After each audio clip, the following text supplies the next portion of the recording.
quantum computing center will operate from Amaravati. This is where beginning of Quantum Valley. మరి మన బాబు గారు 2 రోజుల క్రితం క్వాంటమ్ వ్యాలీ గురించి మాట్లాడినారు. అమరావతిని క్వాంటమ్ హబ్ గా మారుస్తానని చెప్తా ఉన్నారు. అసలు ఈ క్వాంటమ్ టెక్నాలజీ ఏంటో ఒకసారి చూద్దామండి. క్వాంటమ్ టెక్నాలజీ అనేది ఇప్పుడు వచ్చింది కాదండి, 40 సంవత్సరాల నుంచి దీని మీద రీసెర్చ్ జరుగుతూనే ఉంది. IBM, గూగుల్, మైక్రోసాఫ్ట్, అమెజాన్ లాంటి కంపెనీలు అన్ని ఈ టెక్నాలజీ మీద రీసెర్చ్ చేసిన వాళ్లే. మరి వాళ్ళంతా వేల కోట్ల రూపాయలు క్వాంటమ్ మీద కాకుండా AI మీద ఎందుకు వాడుతున్నారు? ఎందుకంటే ఒక్క క్వాంటమ్ కంప్యూటర్ ని బిల్డ్ చేయాలంటే దానికి అయ్యే ఖర్చు 500 నుంచి 1000 కోట్లు. అది కాకుండా దాని మెయింటెనెన్స్ కాస్ట్ భయంకరం. ఆ క్వాంటమ్ కంప్యూటర్స్ ని -273°C లో పెట్టాలా? మరి అలా పెట్టాలంటే దానికి వాడే సిస్టమ్స్, దానికి వాడే సెమీ కండక్టర్లు, మెటీరియల్లు కొనుగోలు చేయటం, దొరకటం చాలా కష్టం. మరి ఇంత ఖర్చు పెట్టి ఏమైనా జాబ్స్ తెస్తుందా యువతకి అంటే కేవలం ఆ క్వాంటమ్ టెక్నాలజీలో ఉండే సైంటిస్టులకి, రీసెర్చ్ వాళ్ళకే దాంట్లో ఉద్యోగాలు.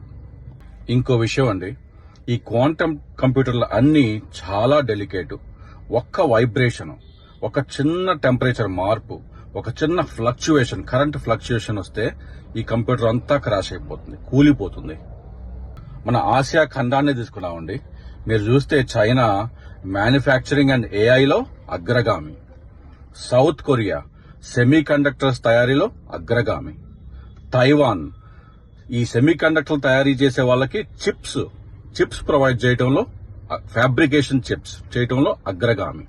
అంటే క్వాంటమ్ టెక్నాలజీ, క్వాంటమ్ వ్యాలీ ఇవన్నీ వినటానికి చాలా వినసంపుగా ఉంటాయి, కానీ గ్రౌండ్ రియాలిటీ వేరు. ఈ క్వాంటమ్ కంప్యూటింగ్ అనేది రీసెర్చ్ పేపర్లకి, ఎక్స్పెరిమెంట్లకే పరిమితం. జాబ్స్ ఏమన్నా భారీగా వస్తాయా యువతకి అంటే లేదు. సరే ఆదాయం వస్తుందా? రాదు. సరే కమర్షియల్ గా రియల్ వరల్డ్ లో ఏమన్నా ఉపయోగాలు ఉన్నాయా అంటే తెలియదు.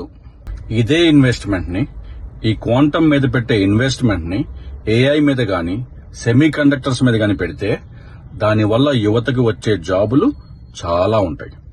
ప్లస్ ఇది ఎంతో రెవెన్యూ తెచ్చిపెడుతుంది కాబట్టి రాష్ట్ర భవిష్యత్తుని భద్రంగా ఉంచుతుంది. ఈ బాబు గారు ఈ రోజు జీతాలు ఇచ్చే AIని, సెమీ కండక్టర్స్ ని వదిలిపెట్టి 2045లోని కలల్ని మనకి అమ్ముతా ఉండారు.